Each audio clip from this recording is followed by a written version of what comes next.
The room is cold. Too clean. Too quiet. Everything looks expensive, glass walls, leather chairs, and marble floors.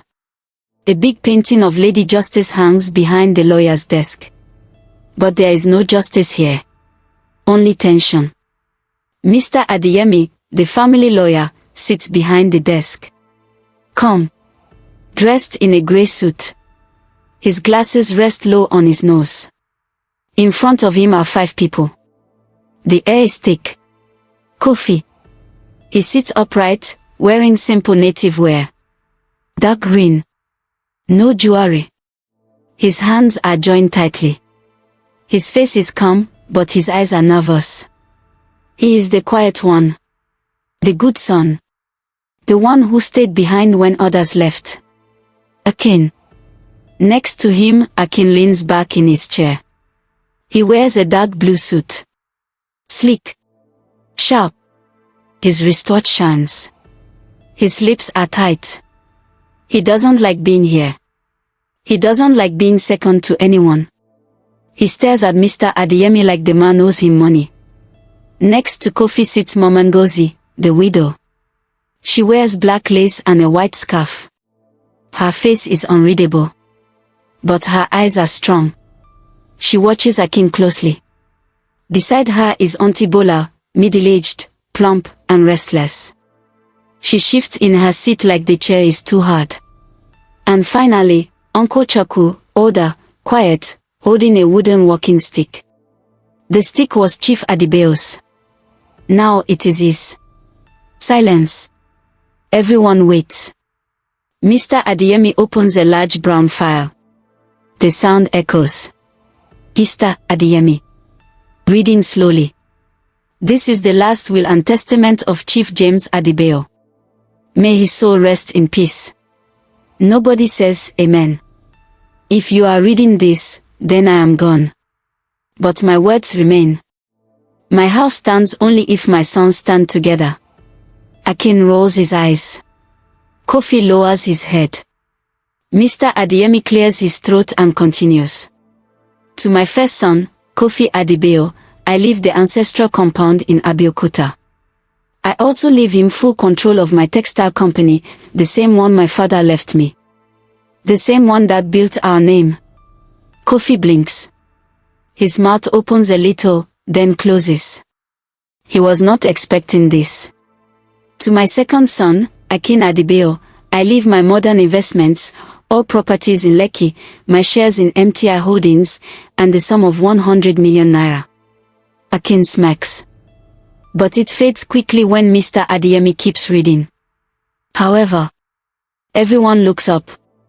Both sons are required to work together for a period of 5 years. 10% of all profits from both businesses must go directly to our ancestral village for development and repairs. If they fail, everything will go to the community trust fund, and neither son will inherit further. A heavy silence drops in the room like thunder. Akin. Slowly. Wait. What? Kofi. Gently. Papa wanted us to build together. Akin. Building rage. No. No. No. This is a trap. He stands. Everyone jumps a little. This is nonsense. Why would he give him the textile company? He didn't even go to business school. Uncle Choku. It is the family's root. He gave it to the one who understands it. Akin. Ignores him, points at Kofi. He stayed behind because he had no options. I left. I built myself. Now you want me to split what I earned with a tailor. Kofi. Softly. I am not your enemy. Akin.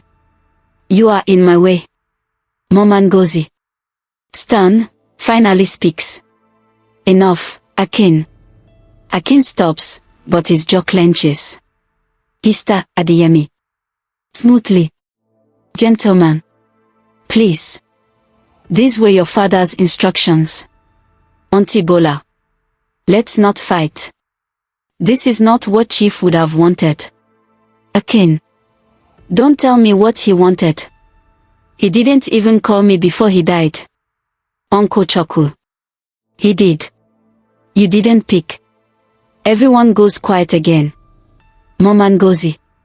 She stares at Akin. Not with anger. Not with pity. With something deeper. A quiet warning. You carry his name. Do not spit on it. Akin. Gritting teeth. I didn't ask for his name. I made my own. Kofi. He looks down at his hands. They are shaking. Why does blood hurt more than strangers? Gista Adeyemi. Clearing throat.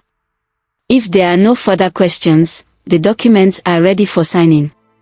Nobody moves. Akin. Still standing, voice low. I will not share my future with a museum. He walks out. Door slams. Mama Ngozi. Still watching. Eyes sharp. Like a storm is coming. Akin walks out of the building fast, almost running. His jaw is tight. His eyes are full of fire. People walking by stop and stare. He doesn't care. He kicks the car door open and jumps inside. Slams it shut. Akin sits behind the wheel. Breathing hard. His phone rings. He doesn't look. It keeps ringing. Mama calling. He throws the phone on the passenger seat. Akin, to himself. 5 years with Kofi. For what? So I can babysit a village boy. He punches the steering wheel. Honk. A security guard nearby turns and watches, confused. Akin starts the engine. The tires screech as he drives off. Mama Ngozi sits quietly on a simple couch. No TV. No sound. Her hands are folded on her lap. A cup of untouched tea rests on the table. Kofi sits on the floor beside her. Shoes off. Quiet. Kofi. I didn't know Papa would do that. Mama Ngozi. He did what he thought was right. You carry his spirit. Akin carries his fire. Kofi. Akin hates me. Mama Ngozi. No. He hates what he doesn't understand. Pause. Mama looks away. Her eyes are tired. Mama Ngozi. When you were boys, he used to hold your hand crossing the road. Kofi looks surprised. Mama Ngozi. But time changes boys into men. And some men forget who they used to be. Doorbell rings. Everyone turns. Kofi gets up to check. Akin stands at the door, arms folded, sunglasses on. Behind him, his black SUV is still running. Kofi opens the door slowly. Akin. Is she inside? Kofi steps aside without a word. Akin walks in. He doesn't sit. Mama Ngozi looks at him. Not smiling. Not angry. Just watching. So this was your plan? Mama Ngozi. I made no plan. Your father did. Akin. He gave him the land. Him and the company. What did I get? Some useless shares and a prison sentence with a ghost. Kofi. I am not a ghost. Akin. You're a shadow, Kofi. You hide in corners. You follow the rules. That's not strength. Mama Ngozi. You think loudness is strength? That pride makes a man. Akin. No. But power does. He looks at Kofi. And now they want us to work together. For 5 years. That's a joke. Kofi. Then laugh, Akin. But this is our father's will. We either do it or lose everything. A long pause. Mama Ngozi. I will not watch my sons destroy what their father built. Akin. Then maybe you should have told him not to build it like this.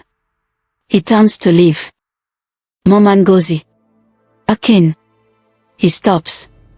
You think you are alone. You think pain lives only in your chest.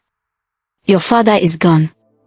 But if you walk away now, you will bury him twice. Akin doesn't turn back. Look at me, my son. He finally turns. Sit. He hesitates. Then sits. Slowly. Like, it hurts. Silence. Both of you were born from the same blood. You must walk through fire together, or the house will burn down completely. Akin. You don't understand. Mama Ngozi. I understand more than you think. I was your father's second wife. His first wife died young. People hated me. But I stayed. I learned. I protected. She pauses. Mama Ngozi. You boys are all I have left. If I see this family fall apart, I will not survive it. Her voice breaks at the end. Just slightly. That is enough. Kofi. He looks at his mother. Then at Akin. If you don't want to walk with me, fine. But don't break her heart. Akin. I didn't ask for this family guilt trip. He stands again. You want me to be soft? Like him. But I'm not. I'm not Kofi. Kofi. And I'm not trying to be you. But maybe that's the problem. Akin walks to the door. Mama Ngozi. Akin. He pauses again. Mama Ngozi. You can be angry. But don't be blind. Akin doesn't respond. He walks out. Door closes. Akin sits alone. The sea is dark and quiet outside the window. Lights flicker on the water. His face is hard. But inside, something is cracking. He picks up his phone. Dials. Dialing. Unknown number. A voice picks up. Unknown voice. Yes. Akin. I need your help. I need to make sure my brother fails. The call ends. Akin's face. Cold. Focused. In Lagos, blood is thick. But greed is thicker. And not every war is fought with guns. Some wars are fought with smiles. A bright morning sun shines over the wide compound. Workers are moving in and out, carrying folded fabrics and rolls of Ankara cloth. The place is alive again. Kofi walks slowly into the yard. He wears a clean white kaftan, his late father's cap in his hand. He looks around with quiet pride. This was his father's world. Now, it's his. Kofi steps into a dusty office. Old files sit on a wooden shelf. The calendar on the wall still shows last year. He runs his hand along the desk. It feels heavy, like his father's ghost still sits behind it. He opens a drawer. Inside is a faded picture, Chief Adibil shaking hands with his father in front of a loom machine. Kofi. I won't let this die. He hears footsteps. Oga, one man says he is your brother. He dey outside. Akin. The worker nods. Kofi stands up fast. Akin stands beside his car, dressed in a crisp black shirt and jeans. He's wearing sunglasses again. His face is unreadable. Kofi walks up slowly. You came. Akin. I'm not here for emotions. I came for business. Kofi. Then come in. They walk in silence. Both brothers sit across from each other. No one speaks at first. Kofi pours water into 2 cups. Slide one to Akin. Akin doesn't touch it. Kofi. This is our father's dream. Not mine. Not yours. His. Akin. And dreams don't feed the hungry. Or pay bills. Kofi. Then let's make it work. Together. Akin chuckles. It's dry and sharp. You still don't get it, do you? Kofi. What? Akin. Even if I sit in this office, even if I nod at your ideas, I will never be your partner. Kofi looks confused. Akin. You're just a name in a document. I'm the future. You're a memory. Kofi. Then why did you come? Akin. To watch you fall. He stands and walks out, leaving the cup of water untouched. Kofi stares at the door. Akin parks his car under a broken streetlight. A shadowy figure walks up to him. Shadowy man. You said you wanted things slow, right? Akin. No. I want them quiet. No mess. No blood. Just pressure. The man nods. Shadowy man. Then we'll make things difficult. Delays. Sabotage. Disappearances. Akin. Good. Let him choke on responsibility. I'll come in when it all collapses. They shake hands. This war will be won in silence. Kofi is back at Momangozi's house. He sits on the floor of his room, papers spread around him, company accounts, old letters, and a notebook with his handwriting. He is studying everything. Tired. Focused. Knock knock. Momangozi opens the door slightly. Momangozi. You've not eaten today. Kofi. I'm not hungry. She walks in with a tray anyway. Drops it beside him. She looks at the files. Momangozi. Your father worked like this. Every night. Same posture. Same quiet. Kofi gives a small smile. Momangozi. You are more like him than you know. Pause. Kofi. But Akin hates me. Momangozi. No. He hates the silence in you. Because he can't control it. Kofi. He's planning something. I can feel it. Momangozi.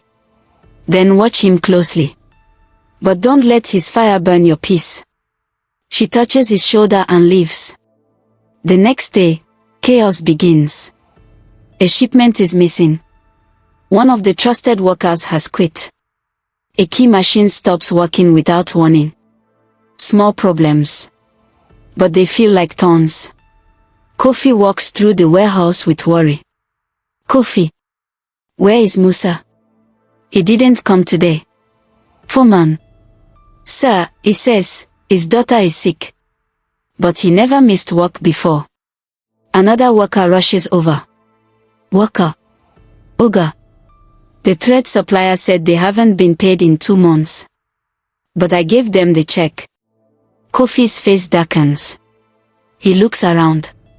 He feels eyes watching him. Akin sits on a leather couch, wine glass in hand. Music plays softly. His phone buzzes. He checks the message. Delay successful. 3 out of 5 machines are down. Next step. He smiles. Types back, make sure the board hears he's losing control. Then he locks his phone. Sips his wine. Momangozi stands alone on the porch. She looks up at the moon. She whispers softly. Momangozi. James. Your sons are tearing each other apart. Come and hold this family, even in death. The wind blows. Leaves scatter. Somewhere in the dark, something shifts. Kofi lies on his bed. Eyes open. He hears a faint knock. He sits up. No one is there. He walks to the window. Opens the curtain. Nothing. But something doesn't feel right. He turns back to lie down. The camera lingers on the open window as a shadow moves just outside the frame.